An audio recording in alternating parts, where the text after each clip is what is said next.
The Legend of Zelda Breath of the Wild is one of the most successful games of all time. Whether you like it or not, it's currently sitting on rank 24 of the most successful games of all time. However, when I first played this game, I had a really rough time getting into it. I was struggling with the weapon decaying system, had a really rough time against the difficulty spike in the beginning, barely paid any attention to my surroundings and therefore didn't really appreciate the overall atmosphere of the game, could barely bring myself to enjoy the overall story or so-called plot, and this might be the biggest problem, was using a guide most of the time. Now, I personally don't have a problem with people using a guide if they get stuck somewhere, but I was using it for most of the time. I barely put any personal thought into what I was doing because I was just blindly following a guide telling me what to do. I don't really know why I wanted to do that, maybe because at the same time Skyrim came out, I had this game as well, and I just wanted to play Skyrim, but also had this, and it was always looming over me like, hey, you need to finish me first, and then I just speedrun through it to be done with it, which of course now is the completely wrong way that I could have played it, and well, I played it wrong. But now with the Nintendo Switch 2 update for the game, I figured it might be a good time to come back to it and maybe give it a second chance. Also, I'm playing in hero modus for no exact reason. With that being said, I hope you can kind of understand from where I'm coming from and why I'm doing this video here out of nowhere. My name's Crazy Danny, and this is me giving Breath of the Wild a second chance.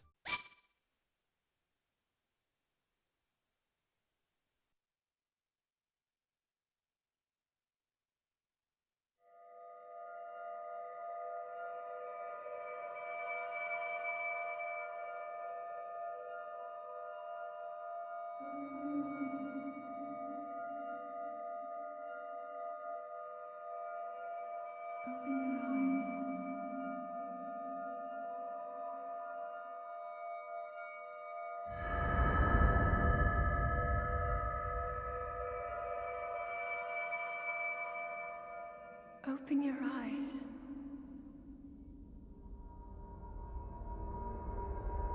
Open your eyes.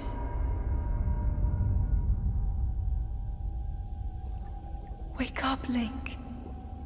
Well, it starts how we all remember it. Link waking up in the Chamber of Resurrection after Zelda gently waking him up. We wiggle our booties over to the little podium and grab our Sheikah Slate. That is a Sheikah Slate. Yes, thank you, Zelda. The door opens up. We grab our two chests. Equip our new super cool outfit. Continue down the path. Open the door while being told that we're the light to call for Rohan for aid. You are the light. Make our way through the tunnel and then head outside.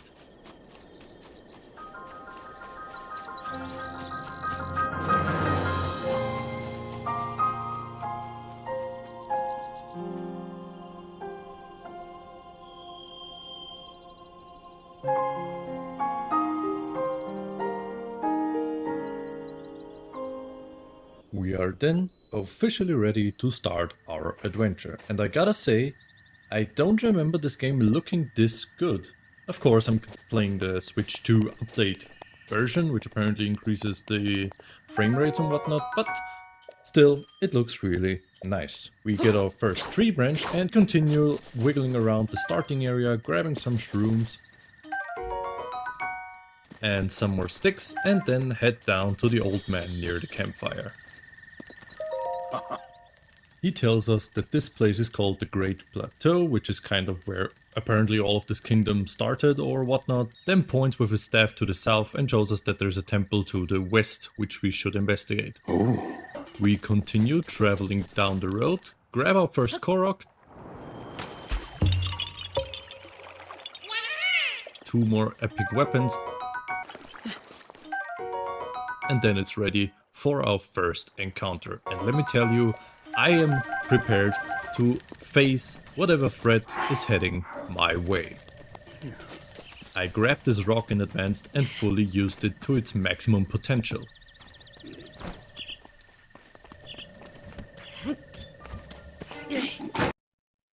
Well, never mind. From this moment on, it was a life or death situation. As you can see, the few tree branches, the weapons I have, are decaying relatively quickly. If you look at the health bar at the enemy, every time he gets some time to rest, his HP will be regenerated as well, which means I would need to fight way more aggressive than usual to keep his health bar from regenerating. After the third broken tree branch, I switched over to my sword, threw it at him and finally defeated him.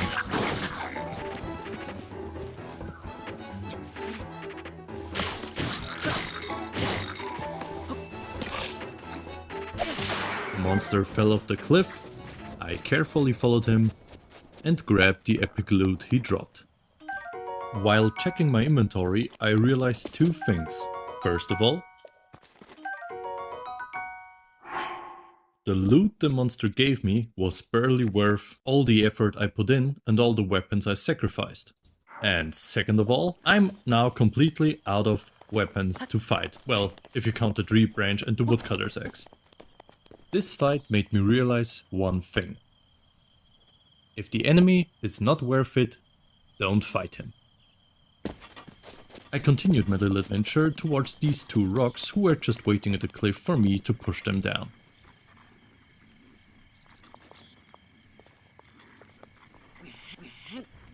Due to my luck, I was only able to hit one of the enemies. And if that weren't bad enough, also two more slimes spawned out of nowhere and started to attack me as well. While desperately trying to avoid the two slimes, I was still fully committed to kill the last monster by using my surroundings to my advantage. Sadly, neither the tree log that I rolled down and the stone that I also tried to push down hit him.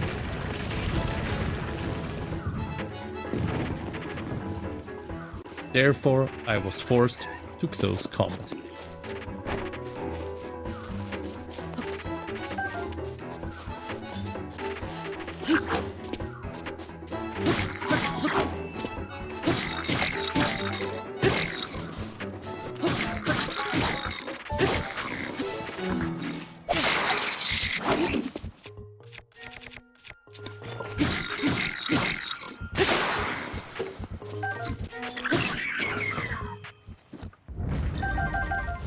The valuable lesson I got taught here was rock is good. I then continued to follow the point marked on my map. It led me to this huge stone rubble with a blue monster in front of it. After closer inspection, I realized this monster had two specific weapons, a sword and a shield, and I wanted that. So I sneaked up behind him and gave him a sneak strike. And after losing half its HP, it dropped both shield and sword. And with this new sword and shield in hand, I ran from the fight like a true hero. I walked over to this little thingamajig and simply pressed A. Well,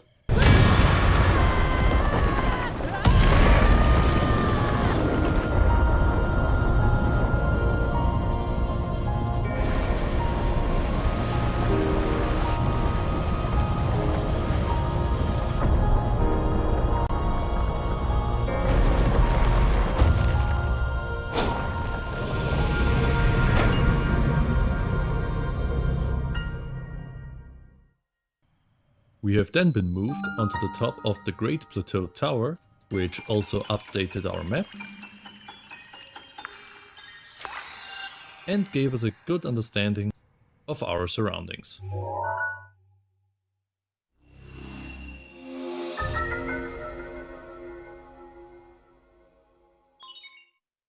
As soon as Elder was Now done then. begging us for attention, You must hurry, Link. Before it's too late. we carefully made our way down the tower.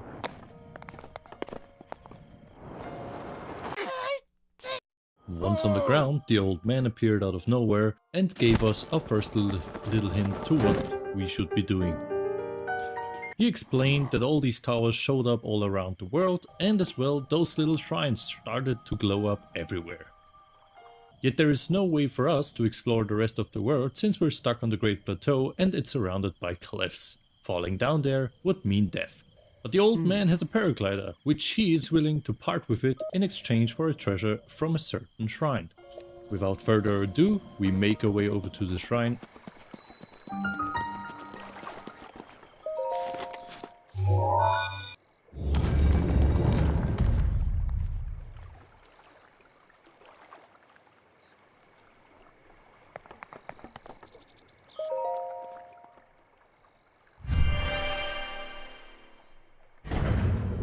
And start our first little dungeon.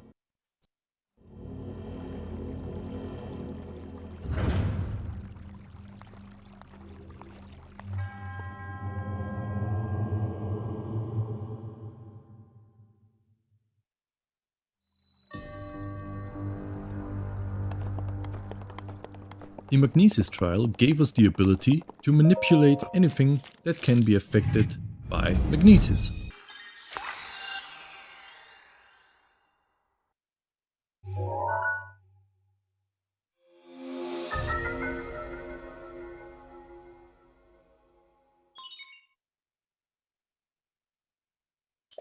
From these iron doors to these iron blocks and even iron chests.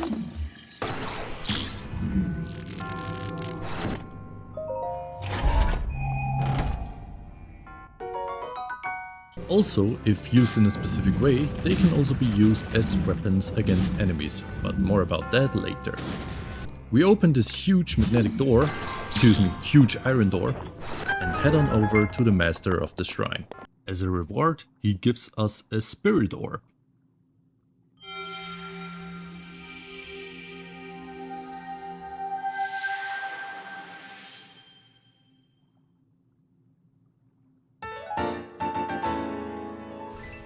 This must be the so-called treasure from the old man.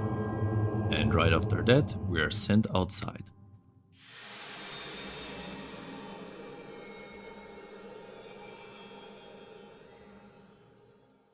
As soon as we set our foot into the sunlight, the old man is already waiting for us and is ready to give us an explanation about the deep history of these shrines and where they came from. Possessed by the evil that lies within the spirit orbs apparently, he now decided that he wants 3 more of those.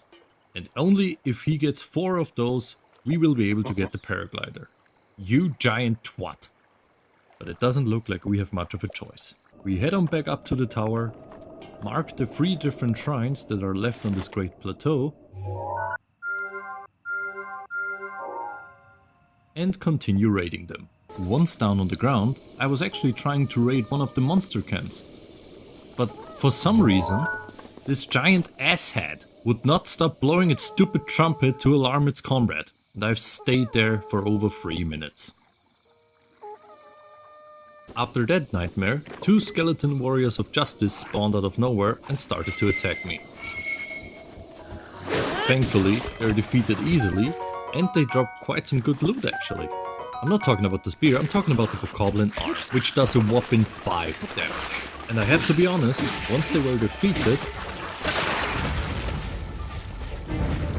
with these new weapons, I felt quite confident. So I continued exploring through the night.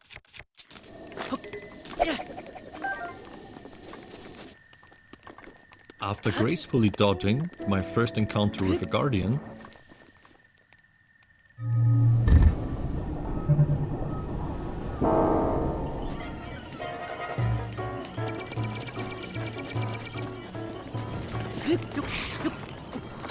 I discovered the second shrine, took care of 2 more skeletons,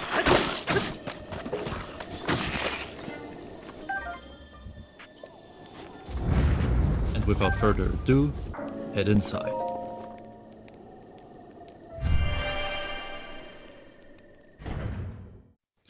The bomb trial teaches us another new ability, and that is to throw bombs. Two different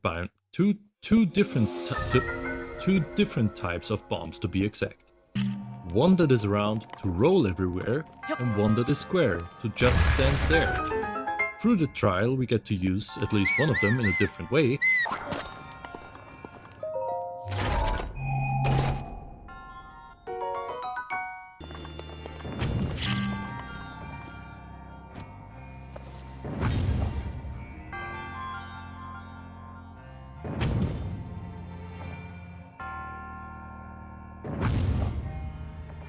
And without much of a hassle, we reach the master and gain another spirit orb.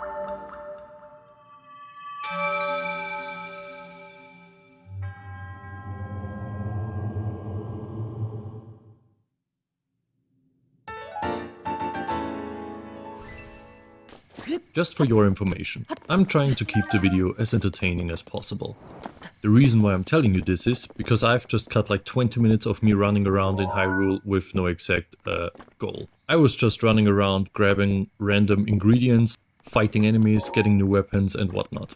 But I want to focus in this video on mostly showing you me doing the shrines and maybe one or two side things. Do not waste your time more than I am already. But for this instance, I'm showing you the Hylian trousers that I found randomly in this chest. So just bear in mind, whenever it looks like I made a huge jump, you can assume that I've cut like 10 or maybe 15 or in this case 20 minutes of me just running around and, well, probably accomplishing nothing. Thank you. Oh, and in case if you're wondering, yes, I am absolutely enjoying this so far. I find myself randomly just doing stupid things and enjoying every second of it. I don't know why it appeals to me so much more now than it did 9 years ago. But yeah, for your information, I'm loving every second of playing this game.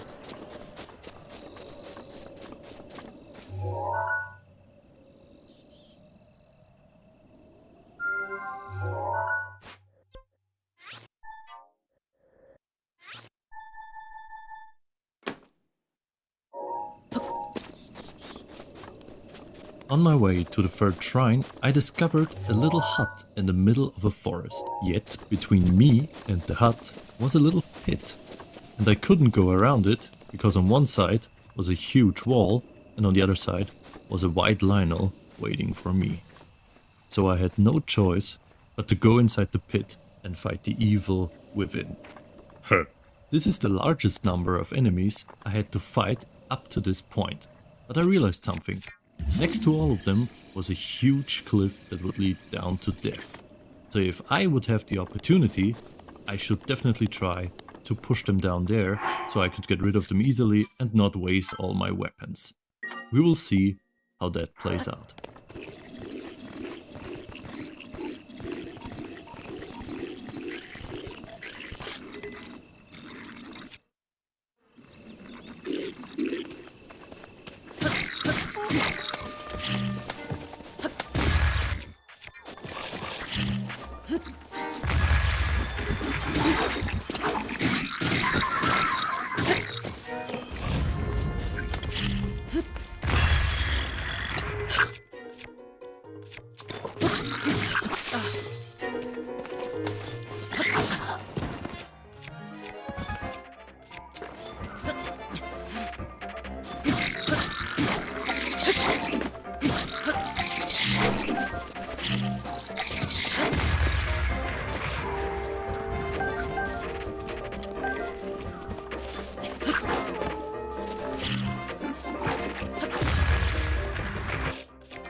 After finishing the Pit of Doom, I was finally able to reach the hut, and wouldn't you know it, an old friend was already waiting there for me.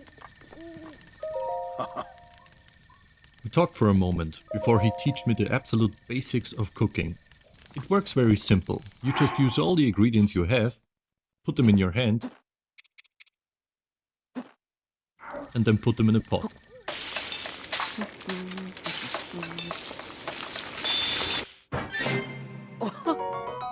I couldn't resist but do this for quite some time here actually. And I couldn't resist the urge to figure out what would happen if I cook one single frog.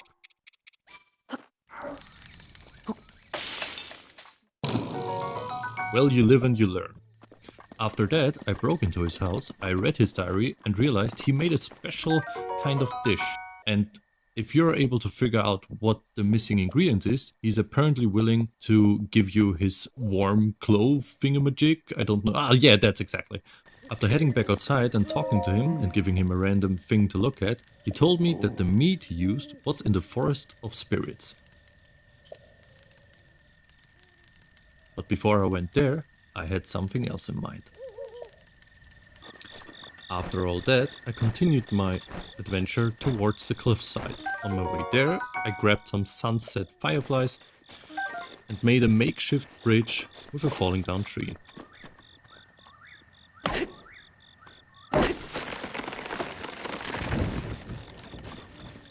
Once on the other side of the cliff, I started to climb the huge-ass mountain.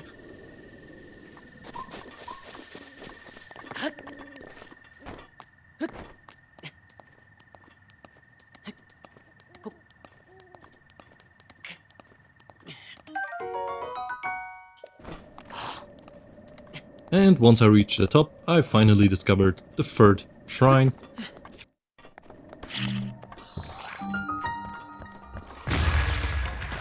And without hesitation, went inside.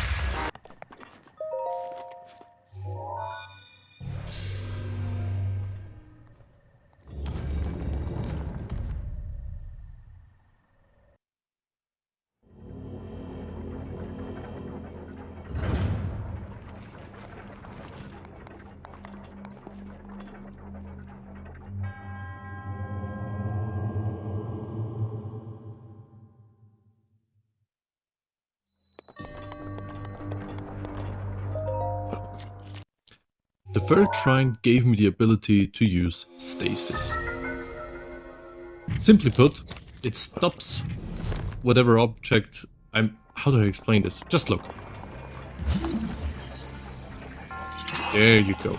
It stops the flow of time for a certain object and makes it stand still. Throughout this trial, I'm able to test it on different kinds of things, like this rolling boulder. I also tried to reach the chest up there while failing because of impatience. And I can also affect things that are affected by the status of stasis. As an example, if I keep on hitting this rock and increase the damage input that I'm putting onto the thing, it will then be catapulted away the moment I release it from the stasis effect. I reached the end of the shrine and without much of a hassle, acquired the third spirit orb.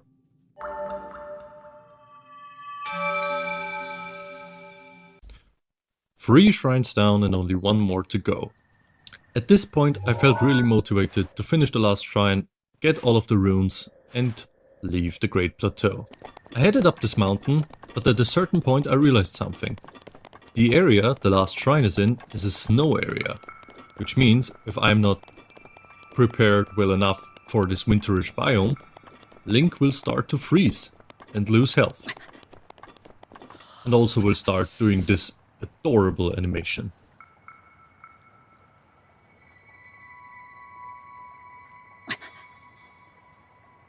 Now I had two options. I either cook a meal that would increase my overall resistance against cold, or I'll try to finish the side quest from the old man, which, if you remember, will give us his warm clothes as a reward, and then I'd be able to come back to the winter biome without having to go through the fuss of making meals first. So I decided to do exactly that. I teleported up to the northern shrine where I got the Magnesis thing, because if you remember correctly, he told us that the meat for this meal was in the Forest of Spirits. So that's where I was headed next. Once in the forest, I started my hunting trip.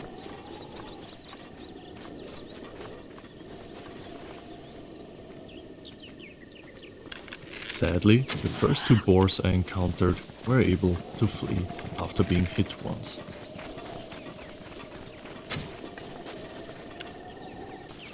I then randomly stumbled upon the old man, who was apparently also on a hunting trip.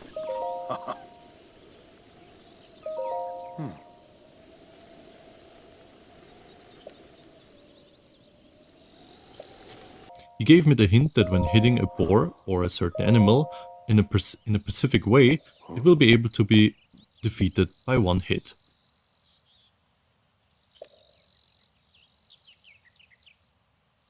After encountering a couple more of the wild animals, I was able to acquire some meat.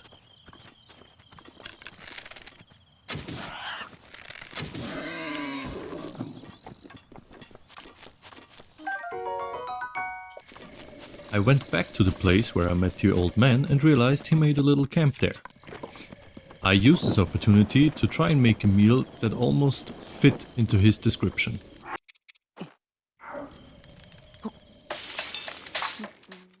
Sadly, it was still the wrong dish.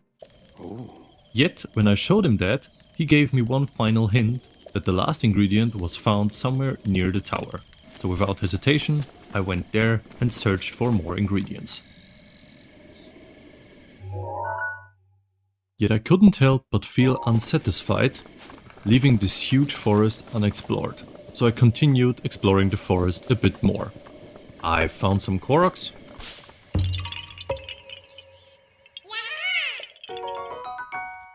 and an enemy base camp which I raided.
After successfully raiding the enemy base camp and destroying half the forest, I then for real continued heading towards the tower.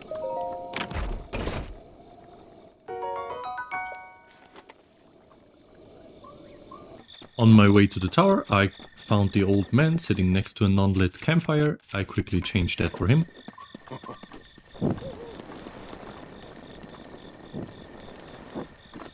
Before finally reaching my destination. After exploring the little ponds all around the tower, I figured that the final ingredients must have been Hyrule bass. So I fished in the most natural way possible.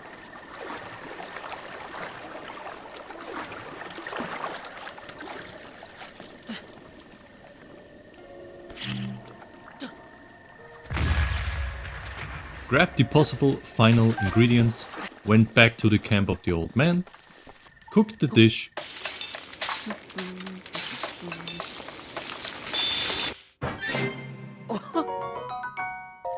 presented it to him, and finally got my reward. And with that, we're finally ready to conquer the last shrine.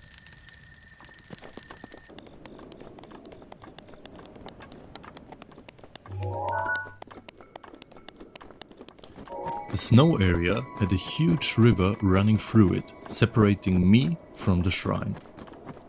I discovered some pillars standing out of the water and figured I might be able to find a way over there. Once I followed the river further downstream, I finally reached my destination. I quickly made a makeshift bridge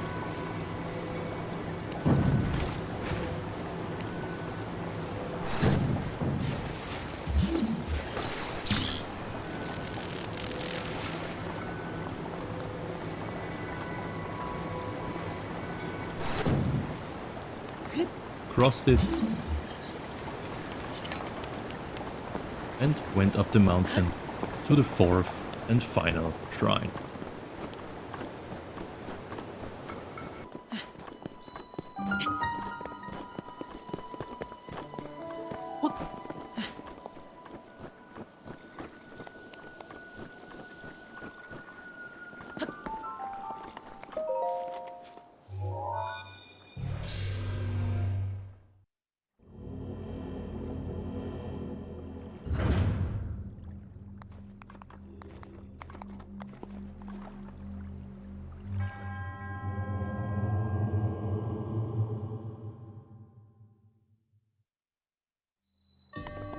The final shrine had the so-called Cryonis Trial. It gave us the ability to manipulate water and form ice blocks out of it. They were able to help us reach certain heights,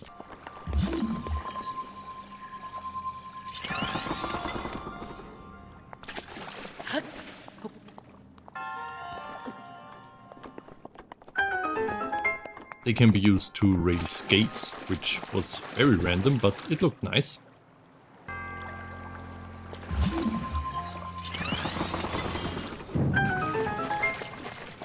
But they can also be helpful in combat if used correctly.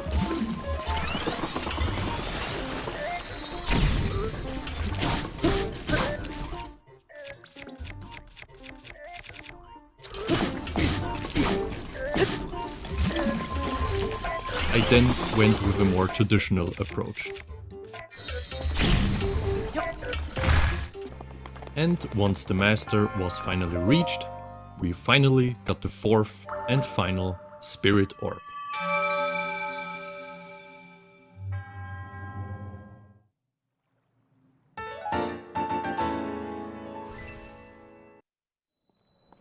Once outside, we got surprise ambushed by the old man.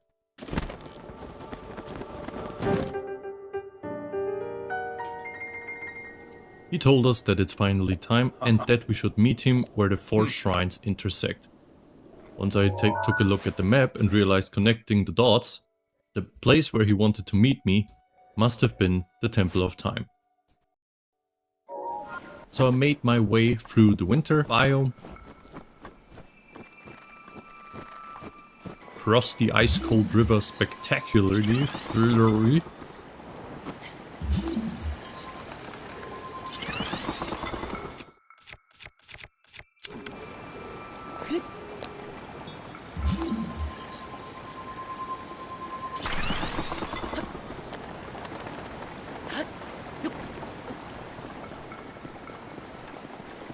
and after hiking over hill and under hill,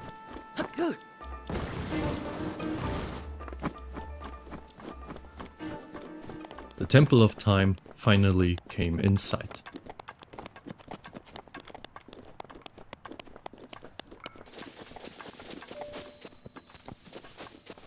We crawled through the window to the west side and walked up to the statue of the goddess Hylia.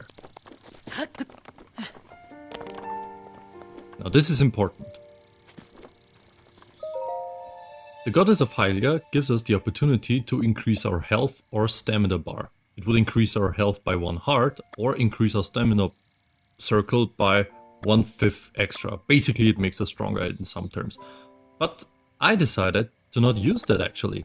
I really enjoyed the thrill of only having 3 hearts and 1 stamina bar. I felt the game was more enjoyable that way, and I would pay more attention to my surroundings. That having said, whenever I feel like it, I could still come back here and increase my hearts whenever I feel like it. So it's not really a big deal. But for the moment, I decided to stick with only 3 hearts and 1 circle of stamina. I then got interrupted by the old man again. Oh!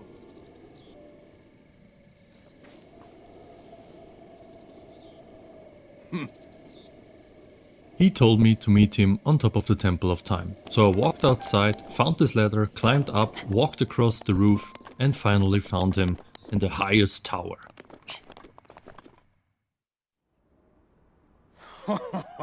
Well done there, young one. To save us all some time, I will try to pack his 8 minutes of dialogue into 10 seconds. Here we go. This was the former king of Hyrule. He died in the battle against Calamity Ganon. It's a big monster currently held captive by Princess Zelda in the castle. It's our destiny to go there, defeat him and save the princess. But for now we should head east and meet an old lady who should tell us more. Oh, and also here's the paraglider.